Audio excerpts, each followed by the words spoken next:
எல்லாருக்கும் வணக்கங்க. இன்னைக்கு நான் மார்க்கெட் போயிட்டு வந்தேன். எங்கள் வீட்டுக்கு தேவையானதெல்லாம் வாங்கிட்டு வந்தேன்னா அப்படியே விலைவாசி கூட எப்படி இருக்குன்னு உங்களோட பகிர்ந்துக்கலாம் தான் இப்போ நான் வீடியோ போடுறேன். ஃபஸ்ட்டு இதுலேருந்து காட்டலாம், லெமன்லேருந்து காட்டலாமா? இது பாருங்கள், லெமனு 5 பழம் 20 ரூபான்னு சொன்னாங்க. ரொம்ப குட்டி குட்டியாக தான் இருக்குது. நான் 50 ரூபாய்க்கு வாங்கினேன், அதனால் எனக்கு 14 பழம் கொடுத்தாங்க. அதுக்கப்புறம் 3 பீக்கங்காங்க. இங்கே பாருங்கள், 3 பீக்கங்காய் 20 ரூபா. அதுக்கப்புறம் எப்போது முருங்கைக்காய் நான் ஒரே ஆள்கிட்ட தான் வாங்குவேன். அதனால் முருங்கைக்காய் 5 முருங்கைக்காய் கொடுத்தாங்க. ஓரளவு நல்ல நீட்டாகவே இருக்குது முருங்கைக்காய். பாருங்களேன், 5 முருங்கைக்காய் கொடுத்தாங்க, அதுவும் 20 ரூபா. அதுக்கப்புறம் இஞ்சி 1/4 கிலோ 50 ரூபான்னு சொன்னாங்க இன்றைக்கி மார்க்கெட்டில். அதுக்கப்புறம் இந்த கிழங்கு 1/4 கிலோ இருந்ததுங்க, சிவப்பு கிழங்கு. இந்த கிழங்கு 80 ரூபா,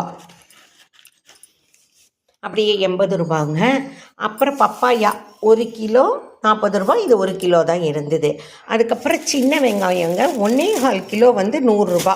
அதனால 1/4 கிலோ மூட்டை 2 எடுத்துகிட்டு வந்தேன்.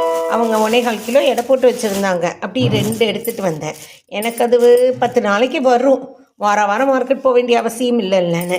அதுக்கப்புறம் எனக்கு இந்த சட்டி சுரக்காய் ரொம்ப பிடிக்கும், அதனால இந்த சட்டி சுரக்காய் வாங்கிட்டு வந்தேன்.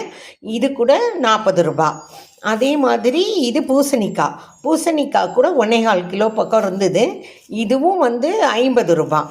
அதுக்கப்புறம் கொய்யாப்பழம், இது தோட்டத்தில் பறித்து இந்த விவசாயிங்க கொண்டு வருவாங்கள்ல, அந்த கொய்யாப்பழம் நான் போன நேரத்துக்கு ஒரு 5-6, அதுவும் காயாக தான் கிடச்சிது, பழமெல்லாம் போயிடுச்சு. நாங்கள் ஆனாலும் வாங்கிட்டு வந்துட்டேன்.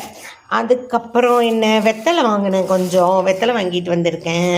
அதுக்கப்புறம் காய்கறிகள் பாருங்கள், இதெல்லாமே கேரட்டு, பீன்ஸு எல்லாமே கிலோ இன்றைக்கி 40 ரூபா தான். அவரைக்காய் கூட கிலோ 40 ரூபா தான். நான் 1/4 கிலோ 1/2 கிலோ அந்த மாதிரி பார்த்து வாங்கிட்டு வந்தேங்க. அதுக்கப்புறம் இந்த செண்பகப்பூ, எங்கள் வீட்டில் கூட நான் செண்பக செடி காட்டினேன்ல, பெருசாக மரமாகணும்னு வேண்டிக்கிங்க. நீங்கள் கூட, என் பொண்ணுக்கு ரொம்ப பிடிக்கும், எப்போ போனாலும் மார்க்கெட்டில் வாங்குவா செண்பகப்பூ. அங்கே ஒருத்தவங்க தோட்டத்தில் பறித்து கொண்டு வந்து விற்பாங்க, 20 ரூபாய்க்கு வாங்கிட்டு வந்தேன். அப்புறம் முருங்கைப்பூ வாங்கினேங்க, சூப்பருங்க. ரொம்ப நாளைக்கு அப்புறம் முருங்கைக்கீரை கூட செய்ய முடியல, அது அழகாக ஒரு குட்டி பிஞ்சோட கூட இருந்தது, எங்கேயோ உள்ளார இருக்கும் அழகான முருங்கை பிஞ்சு. பார்த்தீங்களா, முருங்கைப்பூ வாங்கிட்டு வந்தேன். எனக்கு முருங்கைப்பூ பொரியல் ரொம்ப பிடிக்கும், அதனால் வாங்கிட்டு வந்தேன். அதுக்கப்புறம் சிப்பி காளான் வாங்கிட்டு வந்தேன், கிரேவி செய்யலாம் சப்பாத்திக்குன்னு.